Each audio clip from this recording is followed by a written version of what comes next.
ओम गुरुर्ब्रह्मा गुरुर्विष्णु गुरुर्देवो महेश्वरः गुरुर्साक्षात् परम ब्रह्म तस्मै श्री गुरुवे नमः।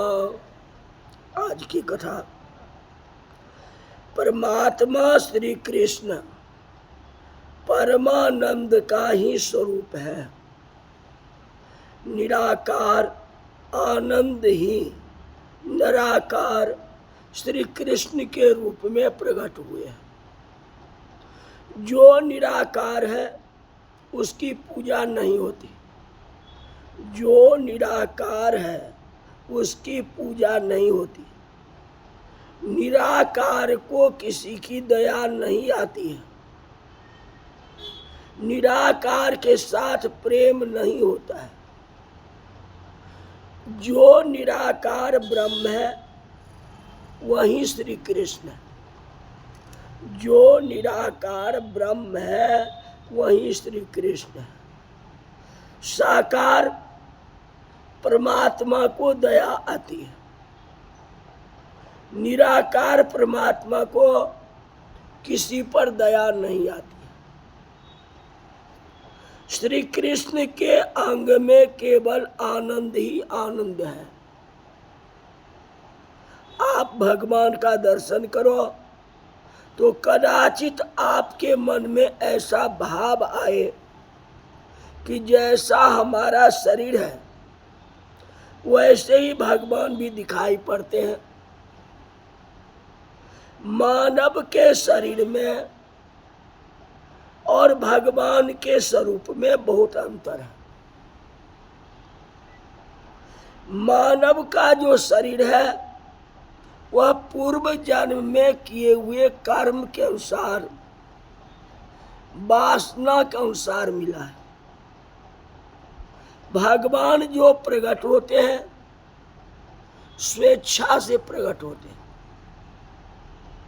मानव के शरीर में पृथ्वी, जल, तेज, वायु, आकाश, ये 5 तत्व मिले हुए हैं। मानव के शरीर में मल, मूत्र, रुधिर, मांस है। भगवान के अंग में मल नहीं है। ये पंच भौतिक नहीं है। अवतार तो लेते हैं लेकिन भगवान जो है पंच भौतिक शरीर नहीं है। भगवान के शरीर में कोई विकार नहीं है। भगवान का अंग केवल आनंद से ही बना है। जो शक्कर का खिलौना है उसमें शक्कर ही है। आकार कैसा भी हो मीठा ही होगा। शक्कर से बने खिलौने में केवल शक्कर ही, दूसरा कुछ है ही नहीं। तो भगवान श्री कृष्ण के अंग में आनंद ही आनंद है। भगवान के नख का किसी का दर्शन हो जाए तो आनंद मिलेगा। भगवान के बाल का किसी को दर्शन हो तो आनंद ही आनंद होगा। भगवान समस्त स्त्री अंग आनंद स्वरूप है। जीव संसार में आनंद को शोधता है। संसार में जीव को सुख मिलता है और दुख भी, दोनों सहन करना पड़ता है। संसार में सुख है, आनंद नहीं है। संसार में सुख है लेकिन आनंद नहीं। संसार में अनेक प्रकार के दुख हैं। राजा हो या रंक हो, सभी को दुख भोगना पड़ता है। जीव इस जगत में दुख भोगने के लिए ही तो आता है।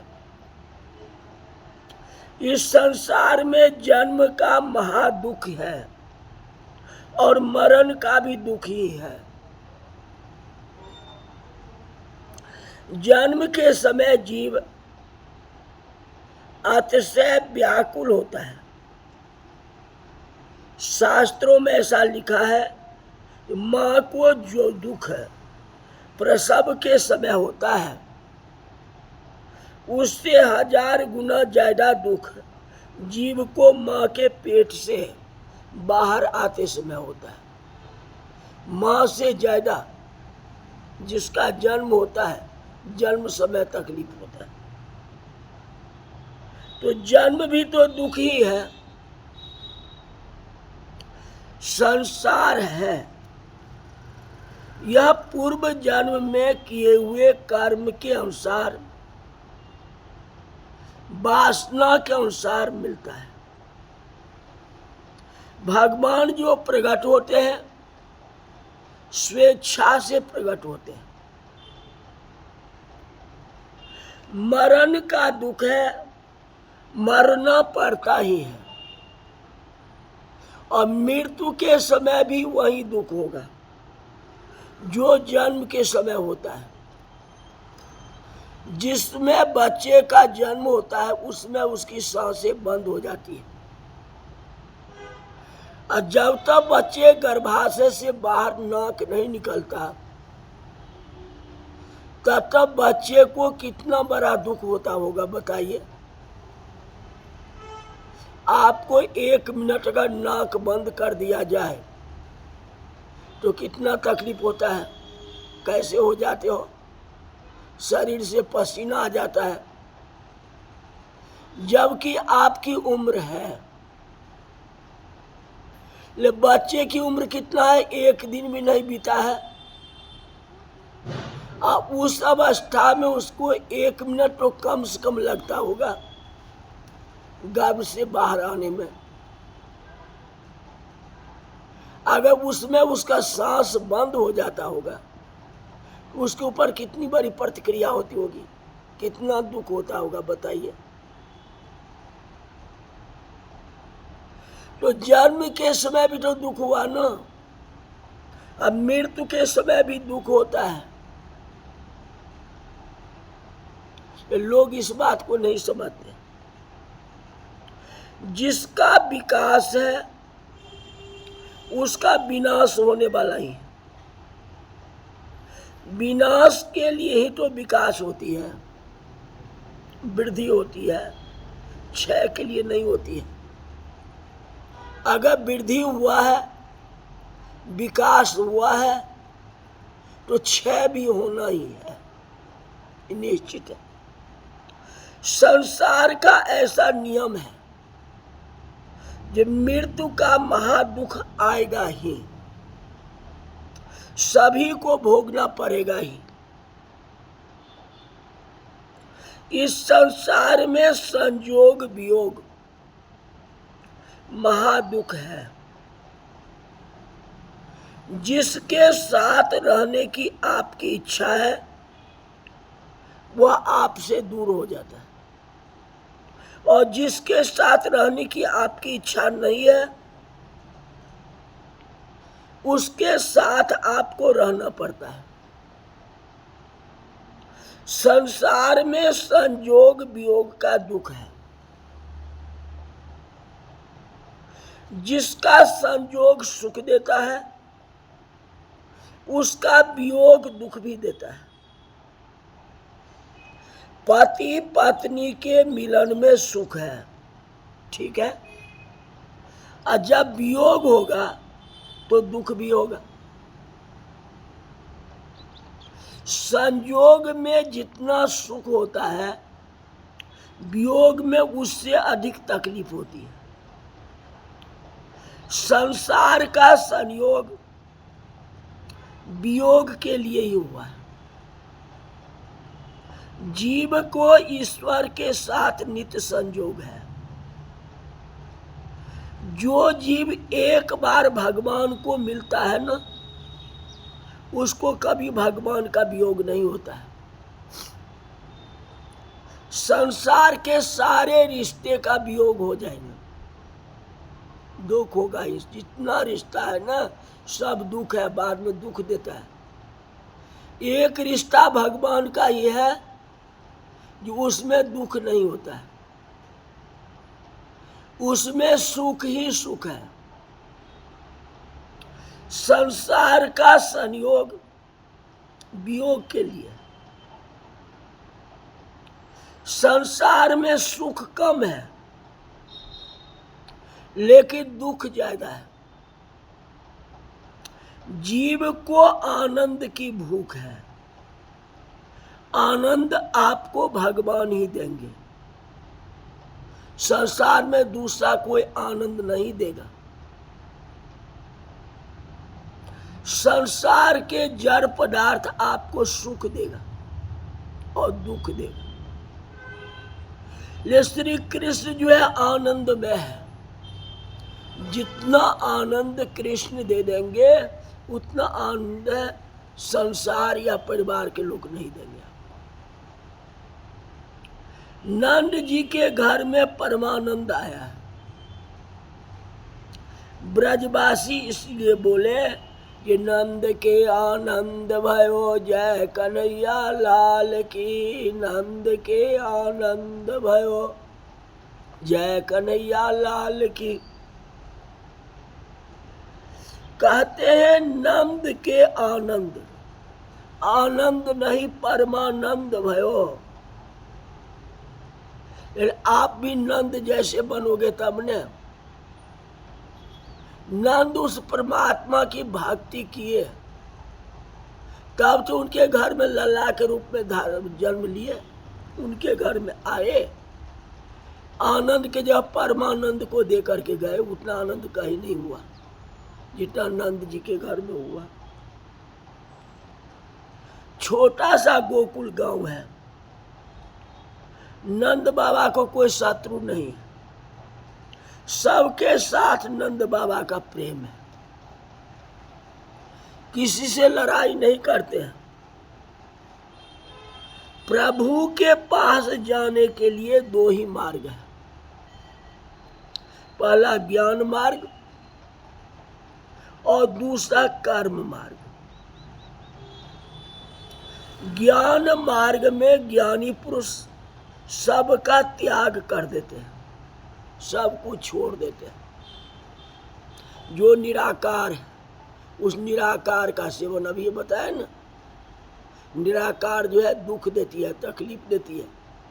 और जो निराकार के साथ भक्ति कर लेगा तो वह भक्ति पक्की हो जाएगी, उसका मत बहुत ज्यादा हो जाएगा। जैसे बड़े बड़े ऋषि महात्मा पहाड़ों के ऊपर में हिमालय में तपस्या कर रहे हैं और उतनी तपस्या करके तब उनको निराकार को प्राप्ति कर रहे हैं, तो सबसे पक्की भक्ति तो उनकी है, उतनी त्याग है ये सब को छोड़ के निर्जल में जाके करते हैं। भगवान आपको दो रास्ता बताए हैं, या निराकार को करो, अगर निराकार भक्ति करोगे तो उसमें थोड़ा तकलीफ तो होगी ही, निश्चित किया हुआ। आप अगर साइंस पढ़ोगे तो साइंस तो थोड़ा कठिन है ही, और पढ़ लोगे, कॉमर्स पढ़ो या आर्ट पढ़ लो या कोई पढ़ लो, कोई भी पढ़ाई करो उसमें थोड़ा जो आसान हो जाएगा। ये साइंस तो साइंस है, और साइंस में आप मैथमेटिक्स ले लिए तो मैथमेटिक्स तो और बड़ी भारी है। हाँ, तो इसलिए उतना अभ्यास तो करना पड़ेगा, अगर अभ्यास नहीं करेंगे तो होगा। तब निराकार के रास्ते से अगर चलोगे तो थोड़ा तो तकलीफ सहन करना ही पड़ेगा, यही बात है। तकलीफ सहन कर लिए तो बहुत बड़ी बात हो जाएगी, तब तो वो पक्की भक्ति हो जाएगी। हाँ, अगर तकलीफ सहन नहीं किए तब तो वही होगा। तो इसीलिए कहा गया ना, जो ज्ञानी प्रभु ही विशेष प्यारा, जिसके पास में ज्ञान है वो समझता है तो कुछ नहीं, एक राम ही सब कुछ है। राम का नाम लो। उनकी लीला देखने से कुछ होने वाला नहीं है। लीला देखने से ये होता है कि मन एकाग्र होता है। भगवान यही कहते हैं कि एकाग्र मन, माने कोई भी भजन करो 9 प्रकार की भक्ति का, लेकिन आपकी एकाग्रता होना चाहिए, माने ध्यान बटना नहीं चाहिए। मनमा 24 फले तो ये तो सिमरन ना है। मन अगर चारों तरफ फिर गया तो वह भक्ति नहीं है। तो आप निराकार की ओर जाओगे तो उसमें एकाग्रता होना असंभव है, बहुत मेहनत करना पड़ेगा, तब निराकार रूप से उन भगवान की प्राप्ति कर सकते। ये सगन रूप है, लीला स्वरूप, जैसे कृष्ण है या राम है, उनकी लीला को देखो, मन में एकाग्र करो, तो इसमें भी उतना ही मिलेगी आपको भक्ति, उसमें कमी नहीं हो। इसमें क्या कमी रहे? नंद बाबा के घर में लल्ला का जन्म हुआ, ये तो सगन रूप का ही कर रहे थे ना, भगवान का भजन ही कर रहे थे। हिमालय कंदरा में जाके तपस्या करने के लिए तो नहीं गए थे। इनमें भक्ति उतनी थी ना, भक्ति मार्ग से चले ना, ज्ञान मार्ग से नहीं चले। तो ज्ञान तो ज्ञान ही है, ज्ञान मार्ग से चलोगे तो उससे बढ़ करके क्या हो जाएगा? आप हिमालय में जाके तपस्या करो तो ये तो सबसे बड़ी बात है। हाँ, ये करो तो प्रयास करो, हो जाए तो ठीक है, और नहीं कर पाते हो आ जाओ इसी में साकार में, भगवान कृष्ण के लीला में। आज की कथा यही तक रही।